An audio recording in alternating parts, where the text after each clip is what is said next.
Hi, I'm Muhammed Hamdan, and this is Nightline, and here are the top stories. Malaysia's ASEAN Chairmanship defined by unity, perseverance and steady leadership, says PM. And Anwar stands firm on Palestine, never yielding during Trump visit.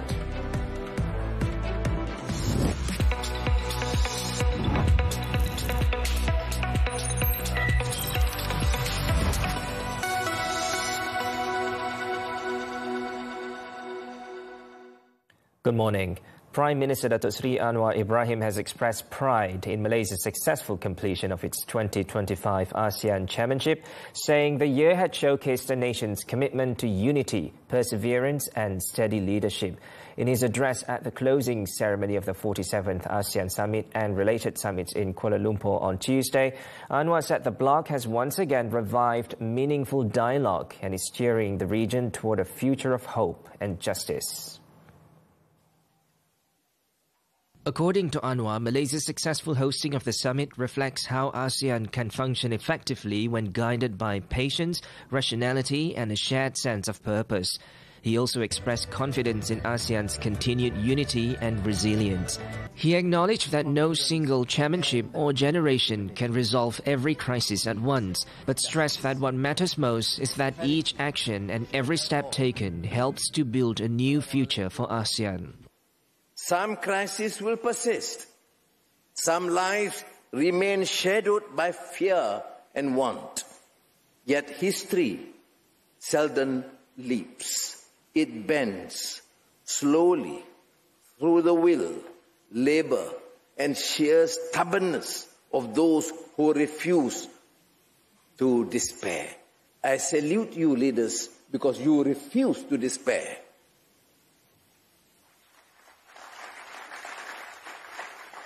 What matters is that each act of courage, each small step helps to arc our region closer to hope and justice. The Prime Minister also conveyed his appreciation to all staff, volunteers and Malaysians who contributed to the success of the summit. He also extended his gratitude to fellow ASEAN member states, dialogue partners and the ASEAN Secretariat for their continued support and cooperation. With that, I declare the 47th ASEAN Summit and related summits closed. Thank you. Thank you, Datuk Seri, for the remarks. Peace built on The closing ceremony also marked Malaysia's official handover of the ASEAN Chairmanship to the Philippines.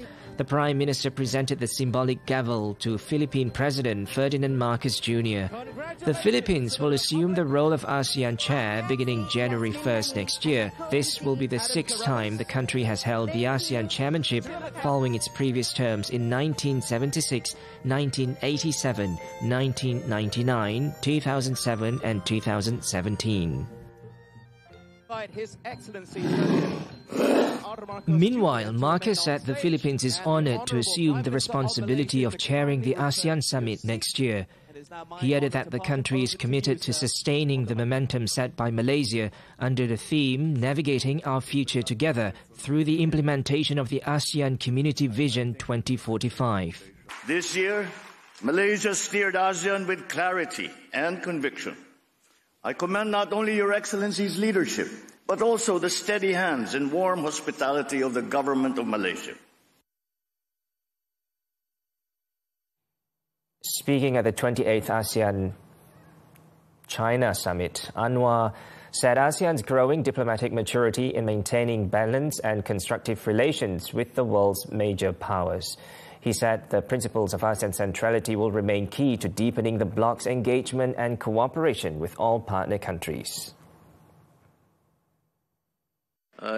Day before, we were with President Donald Trump of the United States of America, and today we are back with China, and that reflects ASEAN centrality, and I commend and congratulate my colleagues, ASEAN, for the wisdom to maintain centrality and maintain friendly relations with all our countries.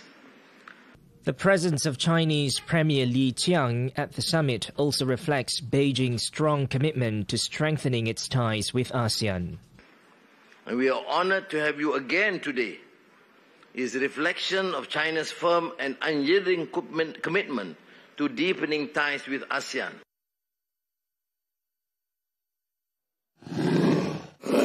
At the same summit, Premier Li urged ASEAN member states to remain united in defending the region's rights against any form of economic bullying or unreasonable external pressure from foreign powers.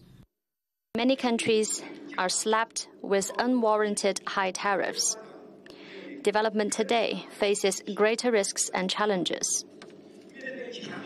In the face of power politics and economic bullying, we will gain nothing from disunity and confrontation, and will only end up divided and conquered by external forces. He also reaffirmed Beijing's commitment to continue working with ASEAN to strengthen regional cooperation and synergy. His comments were a clear reference to tariffs imposed by US President Trump on many countries, including China, which have disrupted global supply chains and roiled markets. Trump and his Chinese counterpart Xi Jinping are scheduled to meet on the sidelines of the 2025 APEC summit in South Korea this week in an effort to reach an agreement that could bring an end to their ongoing trade war. Later, ASEAN and China signed an upgraded free trade agreement aimed at strengthening the bloc's trade framework with Beijing.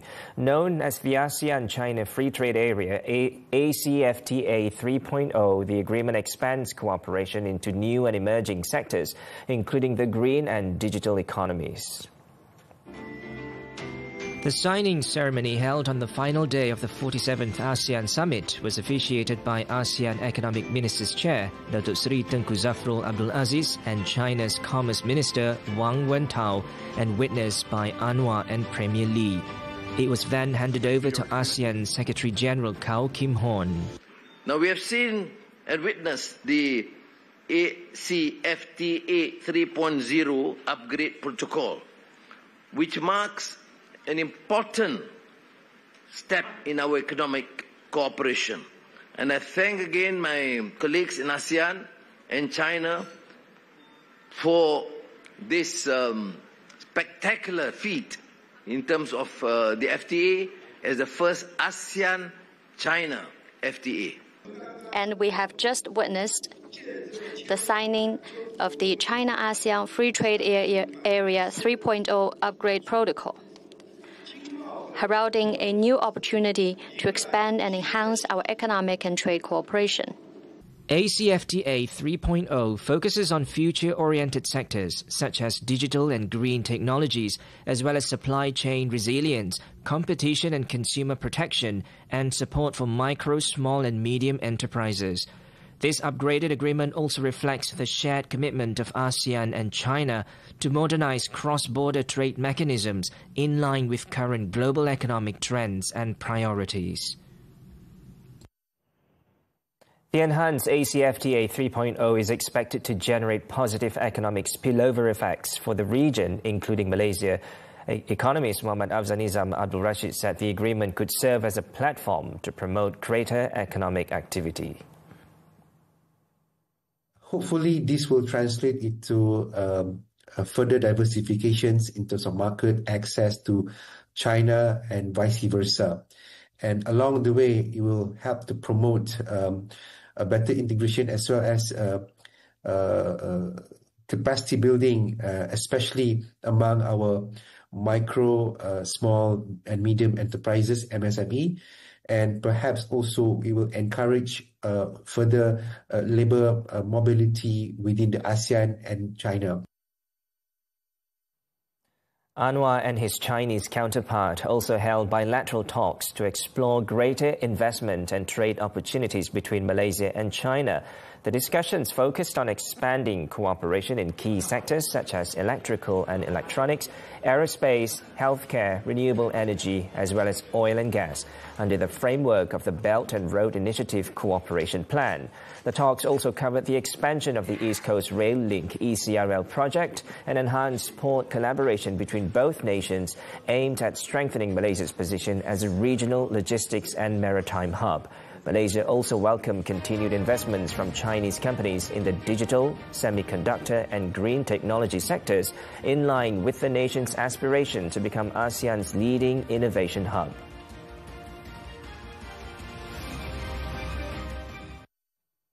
Under Malaysia's leadership, ASEAN has also attracted the attention of Indo-Pacific countries, particularly Australia and New Zealand, which remain committed to strengthening existing cooperation. In his address at the ASEAN-Australia Summit, Anwar said ASEAN remains optimistic about strengthening partnerships and cooperation in facing challenges together. Similarly, his Australian counterpart, Anthony Albanese, assured that the country will continue to invest in and support economic growth in Southeast Asia. Albanese said that Australia's development program in the region can strengthen economic resilience, embrace digital transformation, and support cleaner energy to drive stronger economies and a healthier environment. At a press conference following the closing ceremony of the 47th ASEAN Summit, the Prime Minister emphasized that there was never any question of him being soft or yielding on the issue of Palestine during US President Donald Trump's visit to Kuala Lumpur. Anwar said he made full use of his time with Trump to discuss several key matters following the latter's arrival in Malaysia on Sunday. Siapa kata kita menyerah? Nak cari tegas seperti kita. Siapa yang berani berucap depan Presiden Donald Trump? Tiap kali jumpa dia, Gaza, terima kasih atas penyelesaian awal, tapi bagi penyelesaian sepenuhnya. Bagi penghormatan kepada rakyat. Jangan ada lagi perkara ini berlaku. Pastikan tidak lagi kecurangan dilakukan. Itu kita lakukan kerana apa? Saya Perdana Menteri Malaysia. Anwar also hit back at critics who questioned the decision to invite Trump to the summit, saying it provided an opportunity for Malaysia to convey its unwavering position on Gaza and the rights of the Palestinian people directly to the US president and without compromise.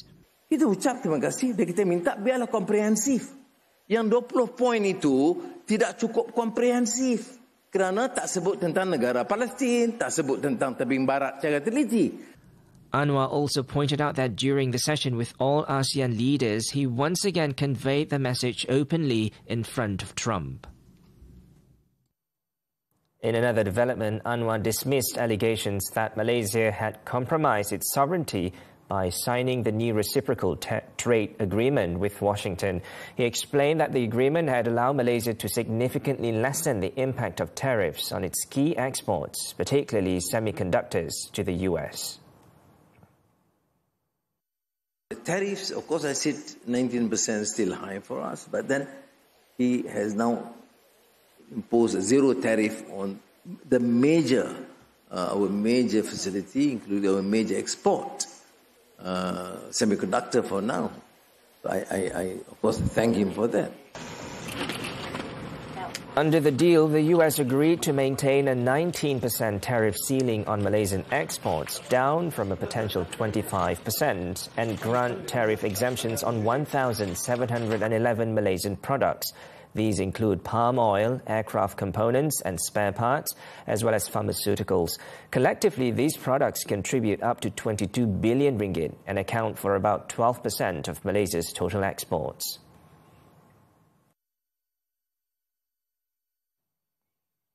Now, Anwar also reiterated that the principle of ASEAN centrality continues to guide the bloc's relations with other countries, including the US and China. Hari ini sign dengan Trump, esok sign dengan Li Qiang. Kemudian sepakat negara ASEAN bawa Brazil. Brazil itu perang, musuh betul dengan Donald Trump. Kita panggil dia. South Africa, Ramaphosa, disergah oleh Trump masa pertemuan. Kita panggil dia. Saya kena tegang. Satu dunia bagi perhatian.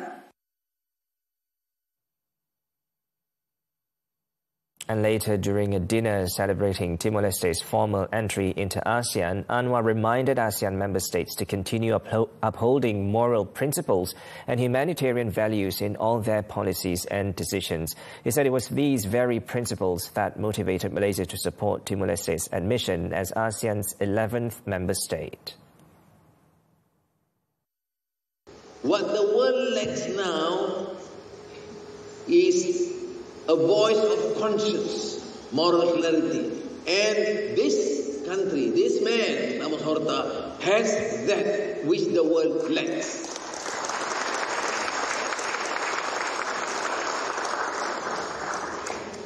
And in Timor-Leste Parliament, I emphasize that point.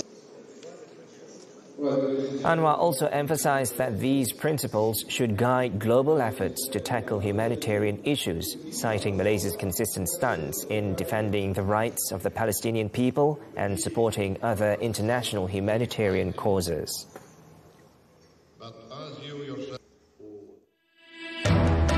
Over 20 million ringgit worth of e-waste seized. These and more from the local front after this read-up. Daya, kalau jiran saya masak, mesti sepinggan sampailah ke rumah saya. Jiran saya pula, kalau saya minta tolong, laju je dia datang rumah. Baik kan jiran kita?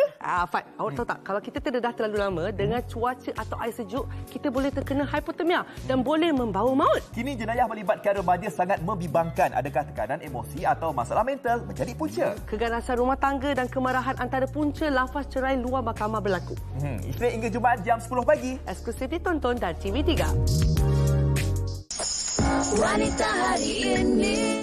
Letih bukan letih fizikal tapi jiwa yang letih, Farin. Apa puncanya dan bagaimana merawatnya? Sawadikap, bagaimana Thai kami bawakan. Ada pad thai, tom yum, daging harimau menangis dan banyak lagi. Tak salah nak ubah gaya hidup. Lebih baik hidup dengan cara kita sendiri. Apa yang anda tahu mengenai kanser payudara? Perkongsiannya bersama kami. Manuku lelaki. Aduhai takutnya.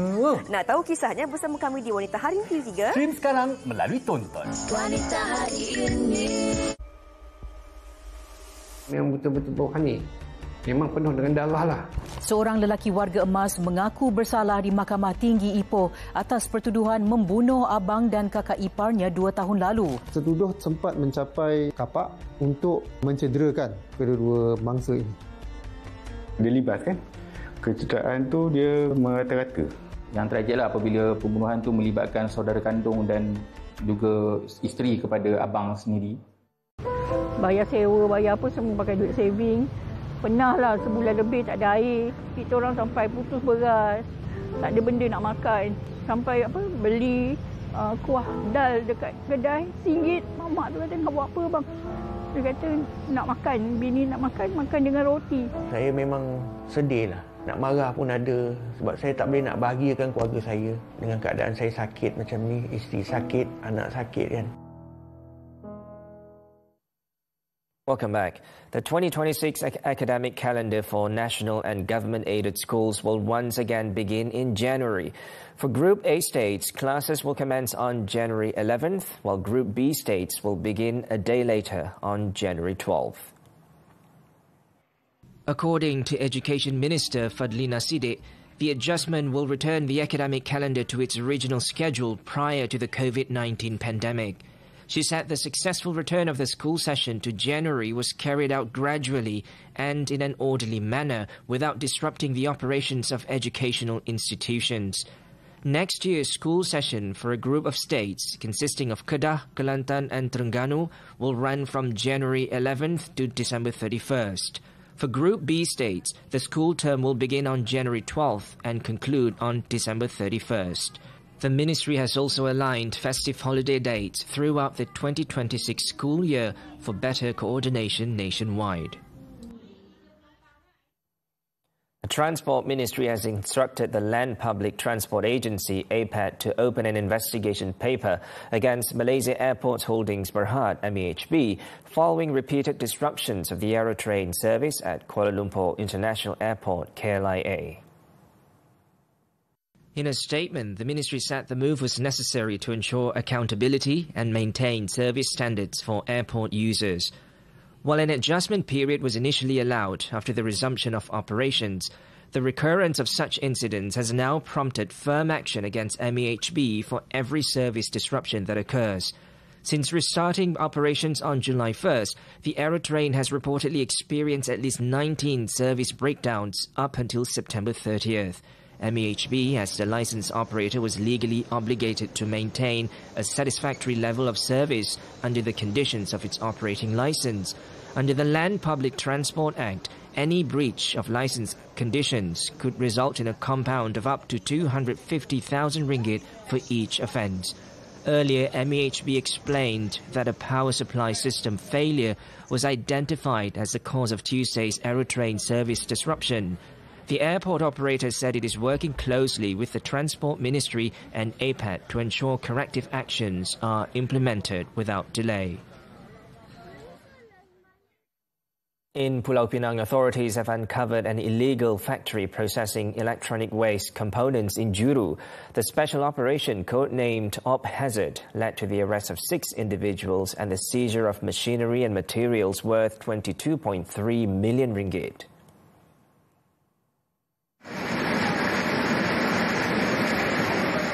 During the raid at Jalan Bukit Tambun on Monday, enforcement officers discovered that the factory had been dismantling and processing e-waste without a valid permit.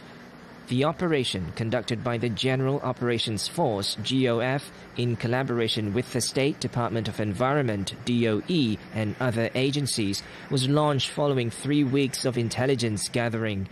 Checks uncovered over 450,000 kilograms of e-waste in various stages of processing. Authorities also seized processing equipment, cash, and a trailer lorry carrying 20,000 kilograms of dismantled e-waste. Among those arrested were a local man and 5 foreigners, 2 from China and 3 from Myanmar, all aged between 22 and 55. All suspects have been handed over to the police for further investigation, while the seized materials were transferred to the state DOE. The case is being investigated under the Environmental Quality Act and Immigration Act. In Johor, police dismantled a drug syndicate and seized narcotics worth 1.49 million ringgit during a raid in Tampoi last Wednesday.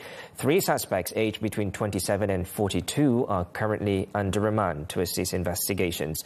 Johor Bahru North District Police Chief Assistant Commissioner Balvi Singh Mahinda Singh said the seizure included MDMA powder, ecstasy powder and pills, ketamine as well as Aramin 5 pills. The value of confiscated assets, including 3 vehicles, is estimated to exceed 100,000 ringgit. Investigations reveal that one of the suspects was an active distributor, while the other 2 suspects obtained their supply from him. All 3 suspects have prior drug-related criminal records and tested positive for shabu. The case is being investigated under the Dangerous Drugs Act.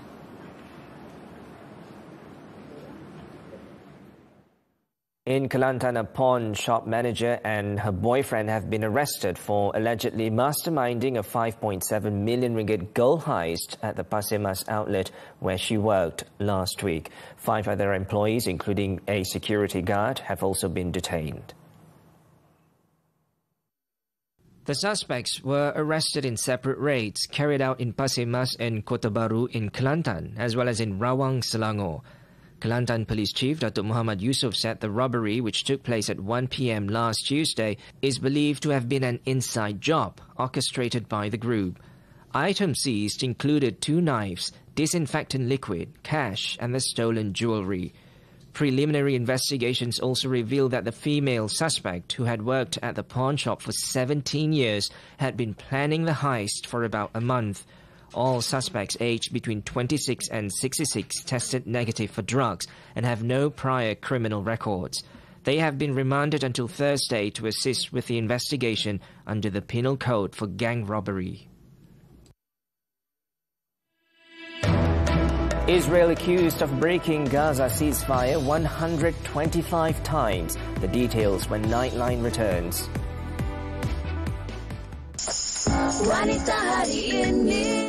Letih bukan letih fizikal tapi jiwa yang letih, Farin. Apa puncanya dan bagaimana merawatnya? Sawadikap, bagaimana Thai kami bawakan. Ada pad thai, tom yum, daging harimau menangis dan banyak lagi. Tak salah nak ubah gaya hidup. Lebih baik hidup dengan cara kita sendiri. Apa yang anda tahu mengenai kanser payudara? Perkongsiannya bersama kami. Manuku lelaki. Aduhai takutnya.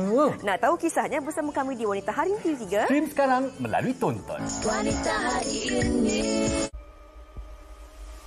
Memang betul-betul rohani. Memang penuh dengan darah lah. Seorang lelaki warga emas mengaku bersalah di Mahkamah Tinggi Ipoh atas pertuduhan membunuh abang dan kakak iparnya 2 tahun lalu. Tertuduh sempat mencapai kapak untuk mencederakan kedua-dua mangsa ini. Dia libas kan? Kecederaan tu dia merata-rata. Yang tragilah apabila pembunuhan tu melibatkan saudara kandung dan juga isteri kepada abang sendiri. Hai kawan-kawan pernah tak rasa tak selesa bila ada orang cuba sentuh badan kita? Kawan-kawan ingat tahu badan kita ni milik kita. Kalau ada orang sentuh tapi izin, korang cakap tidak. Lepas tu korang bagi tahu ibu bapa ataupun cikgu ataupun kakak dan abang, okey? Betul tu. Ingat, tak ada orang yang boleh buat kita rasa takut dan tak selesa. Kita berhak rasa selamat dan dilindungi.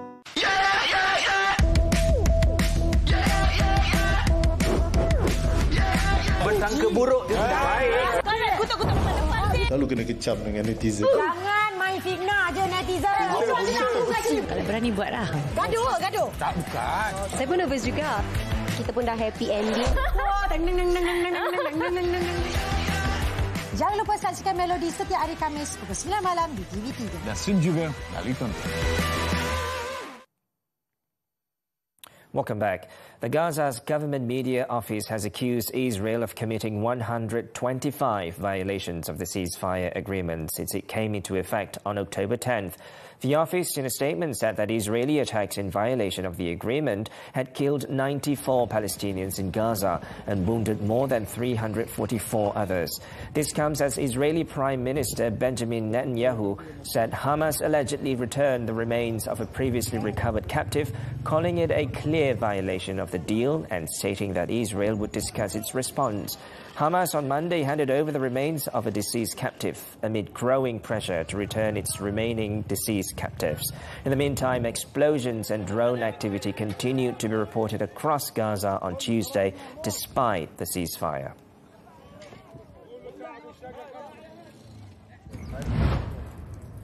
Meanwhile, at least 3 Palestinians were killed in Israeli gunfire and an airstrike in the Jenin governorate of the northern occupied West Bank. Palestinian media reported that Zionist forces raided the town of Kafr Qud with military reinforcements, surrounded an agricultural area and opened fire on 3 young men. Following the gunfire, the Zionist army struck a vehicle in the same area, sparking a fire that also engulfed several olive trees. The Zionist army confirmed the attack, claiming it targeted a terrorist cell. Hurricane Melissa, the world's strongest storm of the year, is closing in on Jamaica with warnings of catastrophic and life-threatening conditions. The Category 5 hurricane is expected to make landfall early on Tuesday near St. Elizabeth Parish in the south and leave the island around St. Anne Parish in the north. The storm was expected to bring life-threatening winds and flooding. At least 7 hurricane-related deaths have been reported across the Caribbean so far. Forecasters believe the storm could be the strongest hurricane ever to hit Jamaica, with winds of 282 kilometers per hour.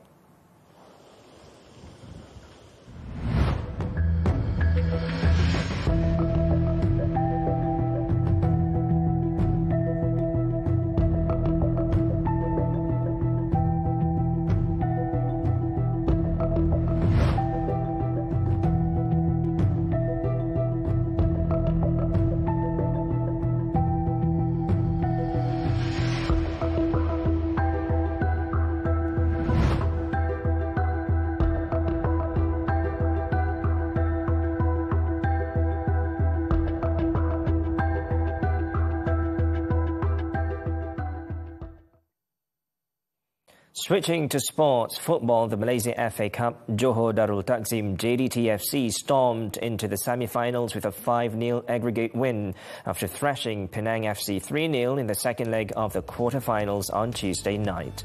At the Sultan Ibrahim Stadium, the home side had to wait until the 38th minute to find the breakthrough after Bergson de Silva calmly slotted home a rebound from Nacho Mendez's fierce strike on the left. And just 2 minutes later, Jonathan Silva doubled JDT's advantage with a composed finish. The Southern Tigers then roared into a commanding lead as Eddie Israfilov thundered home the third goal in the first half stoppage time to seal a dominant 3-wheel win.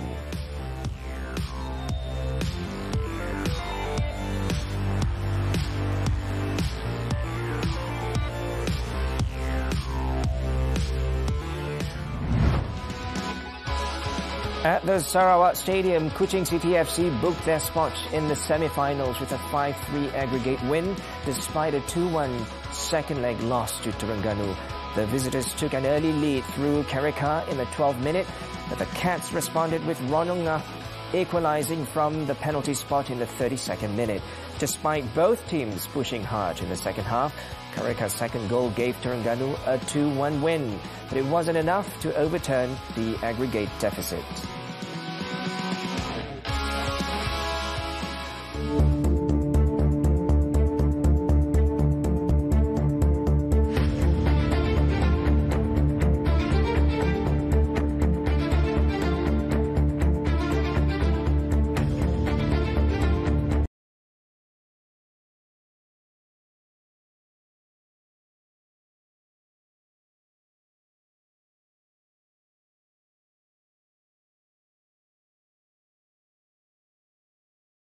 And that concludes Nightline this time around. Before we go, let's take a look at highlights from the final day of the 47th ASEAN Summit in the capital, wrapping up 3 days of extensive discussions and constructive dialogue that have taken regional diplomacy to new heights. With that, I'm Muhammed and thanks for watching and take care.